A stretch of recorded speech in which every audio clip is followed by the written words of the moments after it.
Here we are in a world full of hundreds and hundreds of the most wonderful stories about the most wonderful things. Here are stories by Hans Christian Andersen, who was one of the greatest storytellers that ever lived. He wrote so many fine fairy tales that it's really hard to know where to start.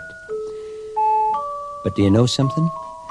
I have a magic story picker outer to help us. It's a mysterious-looking box with a lot of colored buttons and switches and lights. It says on it, Magic Fairy Story Selector. And then underneath it says, Press here. So we'll press here, and let's see what happens.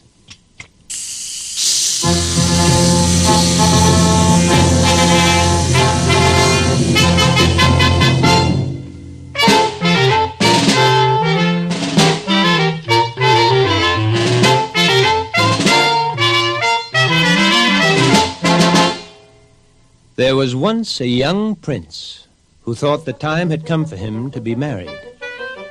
Naturally, being a prince, he had to marry a princess.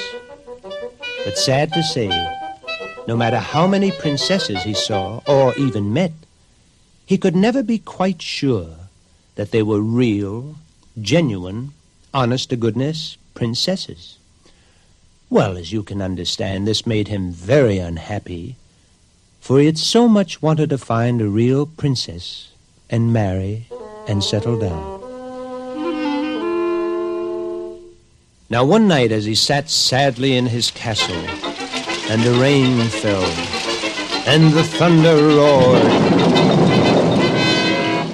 there came a knock on the front door. And when he went to open the door, there stood a princess. Well, at least she said she was a princess, although with her hair all bedraggled and her dress soaking wet, she certainly didn't look like one at all. Now, the prince's mother, who was the queen, thought, well, we shall soon find out how real this so-called princess can be. And what do you suppose she did? Well, she sneaked into the bedchamber where the princess was going to spend the night.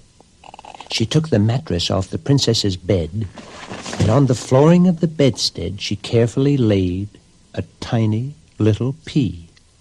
And then she put 1, 2, 3, 4, I don't know, perhaps even 20 mattresses on top of the pea. And she quietly sneaked away.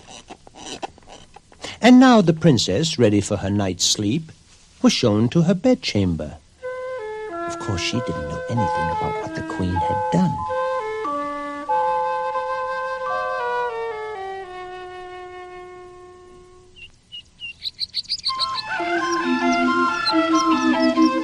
It was a sad, tired-looking princess that came down to breakfast that next morning.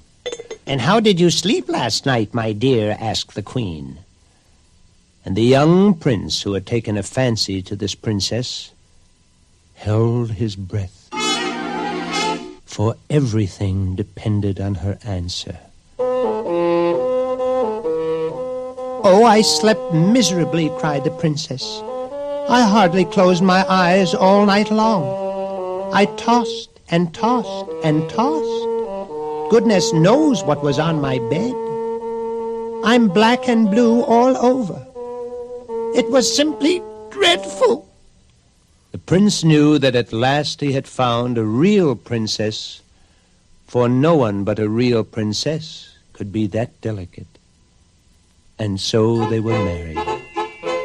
And the tiny pea that had been under the princess's 20 mattresses was put in a museum, where it can be seen to this very, very day. Unless, of course, somebody has carried it off.